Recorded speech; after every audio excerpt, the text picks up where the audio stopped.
Content warning. Frank discussion of sex, prawn, and religious abuse. Viewer discretion is advised. And now that the serious content warning is done, content warning. Discussion of a certain creationist charlatan. Viewer discretion is advised. My journey out of Christianity. Preface to my fellow atheists. To my fellow atheists, I have already forgiven my parents for the role they played in the story I'm about to tell, and they have apologized to me for it. I love my parents very much. I cannot stress this enough. If any of you have anything to say about my parents, keep it to yourselves. If you don't keep it to yourself, I will fucking ban your ass. Got it? Cool. Introduction. Who am I? My name is Jeremiah.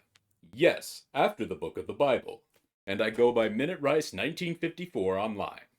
I am an atheist. For clarity, this means that I am not convinced that any gods exist.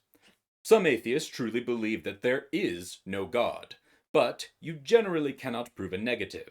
And as this particular negative is very unfalsifiable, I can't take that position in good faith.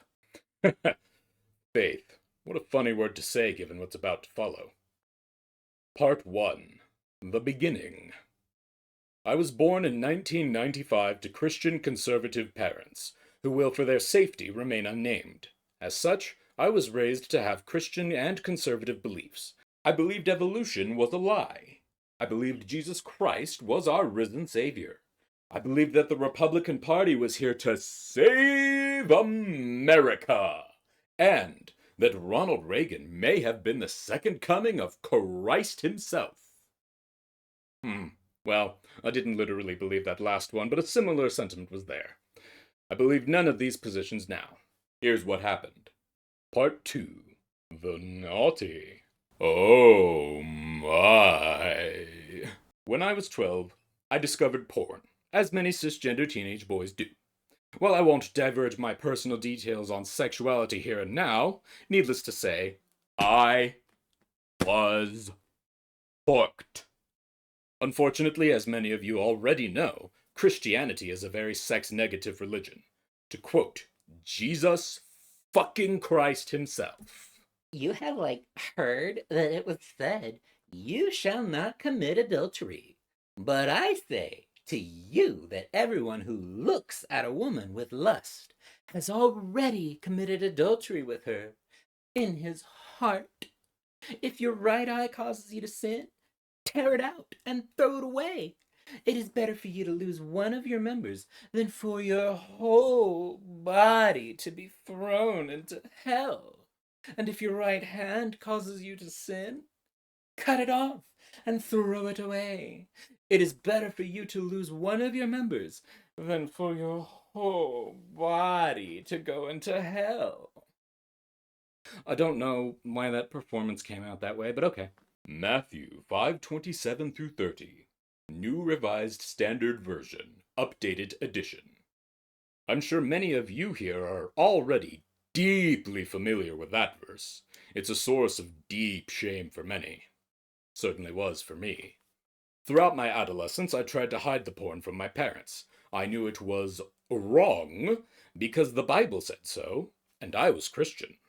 I still believe aspects of porn are wrong now, but that has to do with the industry and not the idea of depicting sex for others' personal gratification. Shit, we have rambled. To get back on track, I was not perfect at hiding it from my parents. I was caught multiple times, and I was disciplined every single time, without fail. But I am human, and my natural drive is powerful. I was always drawn back in. Just when I thought I was out, they pulled me back in. Part 3. Breaking Point. In 2015, at the age of 20 years old, my porn viewing reached a point of no return. I was on my laptop one morning when my mother walked in and saw what I was up to. I won't describe in detail what happened next, but the result is that I was kicked out of my parents' home. I don't blame my parents or hold bitterness for this anymore. I have forgiven them. They were doing what they believed to be right at the time. While they hurt me tremendously, it was from a position of sincere belief. Also, it does help that they've apologized profusely. For the first time in my life, I was on my own, and I stayed that way for a year. During that year, I did what good Christians are supposed to do. Submit yourself, therefore, to God. Resist the devil, and he will flee from you.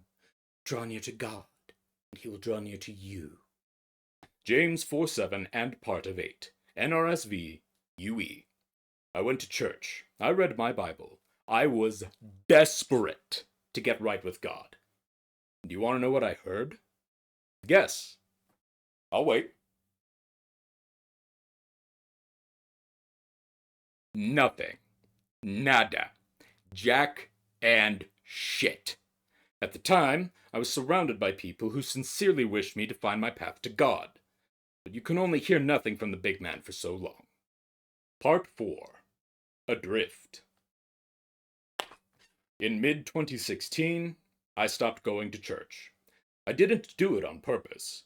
I had also truly joined the workforce for the first time, and life was simply getting busier. In light of God's ongoing silence, I simply couldn't muster up the energy to keep visiting his house, and I started drifting in my ideals. The first to go was my view on homosexuality. In my Christian days, I was a loud and proud homophobe, which is ironic now as an openly bisexual man, and something to be sorry for. I'm certain I hurt real gay, lesbian, bisexual, pansexual, asexual, transgender, and others of the alphabet mafia without even meaning to. That's the tragedy of Christianity. It makes you hurt people while thinking you're doing them a favor. I am sincerely sorry for causing this pain. And I wish I could apologize face to face to anyone I hurt in those days. To return to my changing views, though, I began watching YouTuber James Stephanie Sterling prior to their coming out of the closet, because I liked their criticism of the video game industry. And they said something that always stuck with me. It's pride. I want to wear my cute shirt. I can do that because it's pride. The gays can do whatever they want. The gays can do whatever they want. I took that to mean, and still do, that gay people just want to live their lives unbothered. Just like that, I no longer cared about homosexuality. But it was still some time before I could actively embrace it. Part 5. Finding Myself. For several years, I went through a spiritual malaise. I was what is colloquially, and incorrectly I may add, called an agnostic, though I vehemently refused the label. Or any label for that matter. I had no clue what I believed, and to take on a label would be to say I agree with X set of beliefs. I couldn't, in good conscience, do that. During this period, I was also, unfortunately, politically apathetic. I didn't vote in 2020, which I am ashamed of now. Some may wonder now, what changed? What changed is that I encountered YouTuber Genetically Modified Skeptic, and specifically his response to charlatan, fraud, and wife-beater Cunthovened. Those of you familiar with a certain other YouTube skeptic's content may be able to see where this is headed.